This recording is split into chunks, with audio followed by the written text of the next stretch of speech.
Hello, everybody, and welcome back to NCAA 2004 in the Alabama Crimson Tide Dynasty mode. And we are back once again with another absolute doozy of a game. And that's because it's another top 5 matchup with, more specifically, the Razorbacks, which is becoming more and more of a trend that I've seen in the last couple of seasons. We've been really facing off against Arkansas at the peak of their game right now, even though the Razorbacks have not really been able to turn that much into anything outside of, some bowl victories here or there.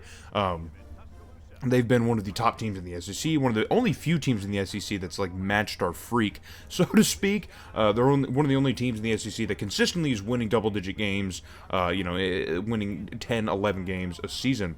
But because they're in our division, they've kind of just lived in our shadow and have been unable to make it to the SEC championship, to win it, and like get a shot at the BCS national title. They're always at least guaranteed 1 or 2 wins on their schedule, which is unfortunate because I think South Carolina's on their conference schedule, so it's a tough rub, which is the third and only other team in the SEC that's been like able to compete with both of us. So I guess Tennessee's been in and out of there as well, but, it's really just been a 3-horse race, and you could really slot in South Carolina or Tennessee, whenever you want, but it's really just our two teams, and so this has kind of become the absolute quintessential game in the SEC, or in the Southeast Conference, I'll say the proper name, over the last, probably decade in this sim. I mean, probably the last decade, because this game pretty much decides the Western Division, almost completely it does.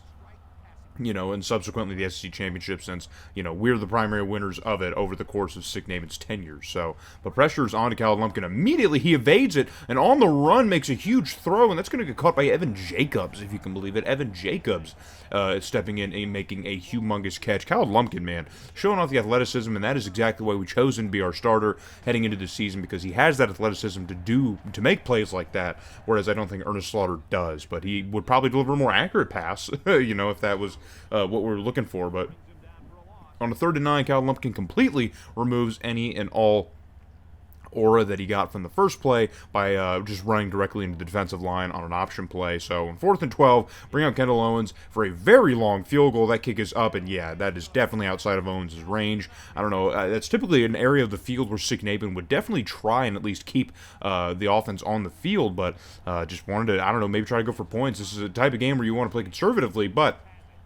and it pays off here as Arkansas, their quarterback Morgan Swift, finds Porter, one of our newer faces here in the linebacking core.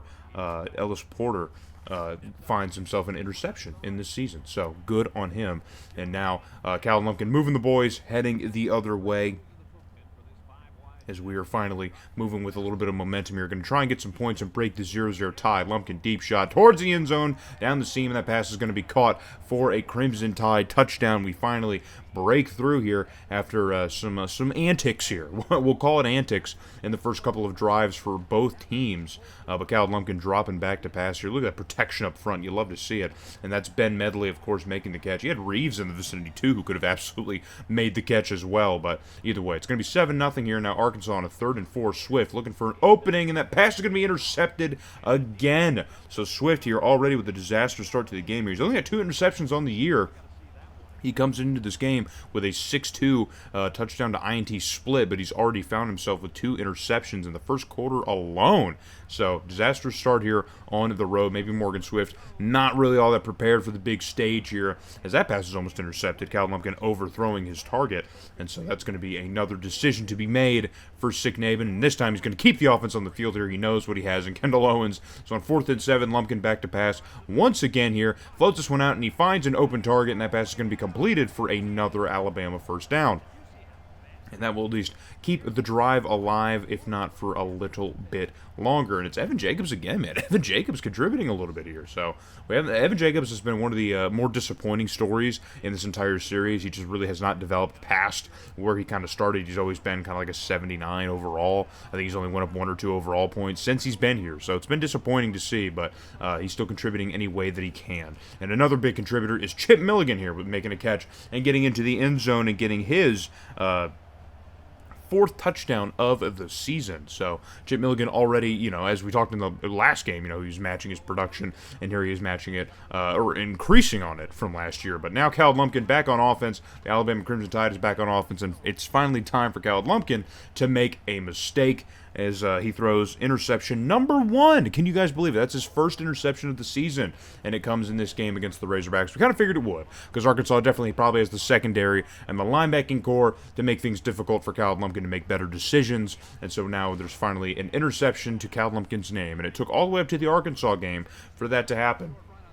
If it was Dre Gates or Ernest Slaughter, he probably would already have 4 or 5. So that's exactly another reason why we made the decision that we made. So on another 3rd and 9 for Arkansas, now Swift back to pass, takes a shot towards the end zone, and there's probably 4 or 5 different Crimson Tide players in the end zone. And yeah, Morgan Swift has yet to complete a pass in this game. Has yet to complete a pass. We are firmly in the second quarter, and he has yet to complete a pass. Man, that is just brutal, brutal for the Razorback offense, and now they're going to have to rely on their kicker to get them any kind of points, and they do. So now it's 14-3 here, still plenty of time in the first half. Lumpkin, play action here, sends it through the air, throws it in double coverage, and still somehow Ben Medley's going to come down with it, as he is, so prone to do, man, just so prone to do.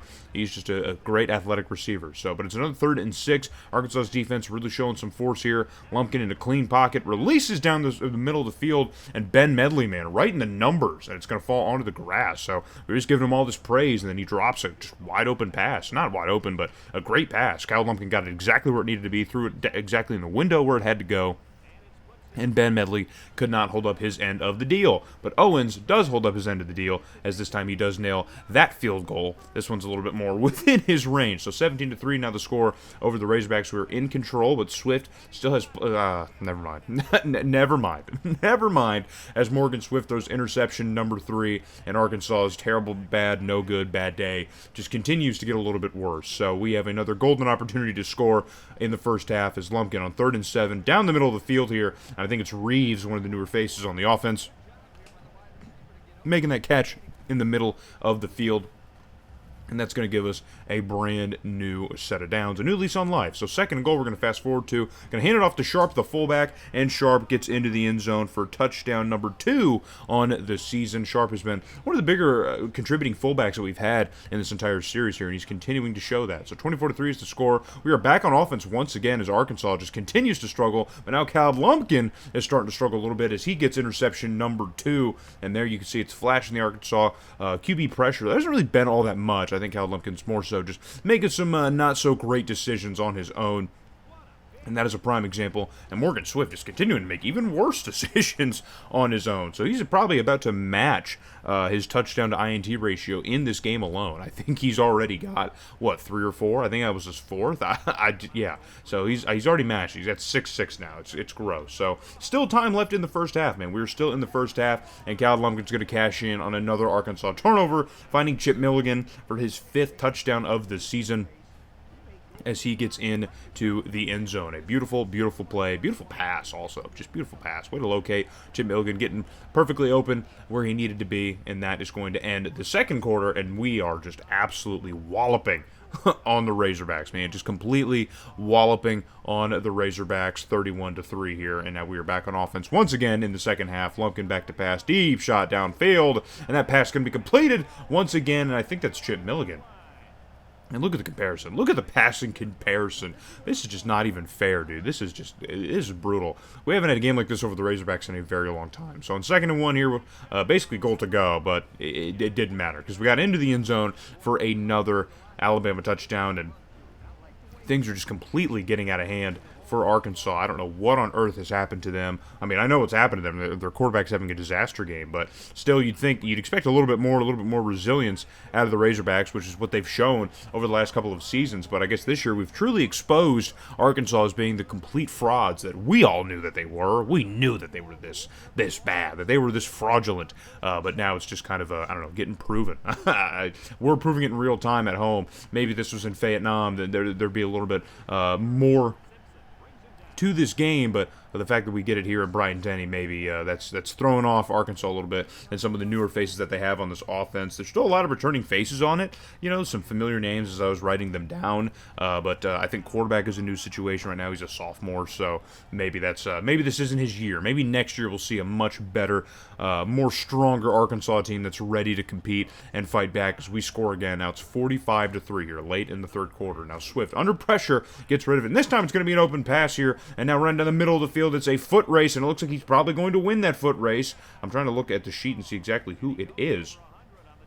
And it is Nolan Blackwell, of course. Nolan Blackwell, one of those returning faces that I was talking about just a second ago here. Nolan Blackwell's been here for all 4 seasons, or he's played in all four of his seasons. He's a senior now, of course, and he's played in all of his seasons. We've seen him in all the previous Arkansas videos of the last few years. So if you go back, you will probably hear me mention his name at least once or twice, and there he is. So, but the third quarter comes to a close after Arkansas's touchdown, 45-10, and now late in the fourth quarter, we've added a field goal here, and now Arkansas is going to add a touchdown of their own here, and this looks like a fullback dive. If I didn't know any better, I'd say that was a handoff to Antonio Gay, another returning face that we are familiar with on this Razorback team, and he just finds the correct opening, or just zooms past our safeties and any linebackers, and he's just gone, man. Doesn't even have the speed for it, but he wins out the foot race, man. Look at that spin move to get in there. Good play by Antonio Gay. We will give him all the flowers, but that is all that's going to happen here. We would add another field goal to get over 50 points, and the blowout of Arkansas would be solidified in Bryant-Denny as we hand probably the biggest loss to the Razorbacks, and gee, dude, I don't know how many years. I used to write down the scores for these. I think I stopped probably at like year 9 or 10, I think. So it's been like a handful of seasons I haven't been keeping track of the scores, but it just ended up taking too much of the page as I was writing it down. So it's been a while since I kept track of the scores, but I know that we've probably, this is a more of an outlier score in this rivalry between us. We don't typically score this many points with the Razorbacks, but I think it's just a bigger indication of how much our offense has improved this season. So if you guys remember before, at the end of the last video, the Boise State video, we had some huge final scores. We put up 70 on Kentucky. So I think we're finally starting to flash a little bit of that offensive prowess, which we've been so desperately lacking in the last couple of seasons with all this quarterback turnover. It's really been kind of tough to have the explosivity on offense that we've really been looking for. So if maybe this is the year that we have it, then I have a lot of confidence for where the season could go for us. I really do. I think the sky is almost the limit, right? Or we're not looking for the sky, we're looking for a BCS national title. So it looks like it might be a little bit more within grasp now if our offense is going to continue to play as well as it is. And I can't be upset about that. So there's a breakdown of all the stats for the game. And now we're heading back to the hub world. And Oklahoma picks up a huge win over Louisville. So Oklahoma now, this normally would make sense to you, absolutely. But Oklahoma's fallen on some hard times. They've taken a couple steps back since we last played them a couple seasons ago. And now they're clawing their way back into the top 25, but they beat Louisville, who beat Southern Miss, and so now the Conference USA all out of whack. And then Notre Dame manages to hold on and beat South Carolina. So South Carolina's season already kind of put in turmoil, grabbing this loss to Notre Dame. Notre Dame keeps the streak alive, and they will continue to win on. And then Iowa doing it again, pulling off a huge upset on the road, beating the Buckeyes in the shoe, and that's pretty much going to derail Ohio State's season as well. So no trip back for them more than likely. And now we're getting a first look at the BCS rankings here. Virginia Tech leads them, and Notre Dame is behind. We have slotted into 3, so we're going to need something to happen between Virginia Tech and Notre Dame at some point. And then TCU out of Conference USA is firmly in here at 4. Louisville's out of it. Southern Miss is out of it. And then Indiana is also having a good season. So Indiana's back competing once again. So how many of these 6 teams will continue to stay undefeated? It is unknown. But I think it's safe to assume that probably between the 3 of us, Virginia Tech, Notre Dame, and us, it's probably a safe bet. But looking now down the stretch, we've picked up huge wins against Georgia, UConn, and a close win against Ole Miss. Ole Miss has been competitive. I haven't shown that game, but they've been competitive in the last couple of seasons. It's been a rocky game, to say the least, between the Rebels and us. So we might watch that game if Ole Miss can put together a winning record, which they never do. That's why I don't show it. But maybe. Who knows? But that's going to take us into the 3rd Saturday in October, where we were playing Tennessee here, number 21 ranked Tennessee, already 5-2 on the year, and this should really kind of be the last major test that we have before we get to, postseason talk. So hope to see you guys back in Alabama when we play Tennessee.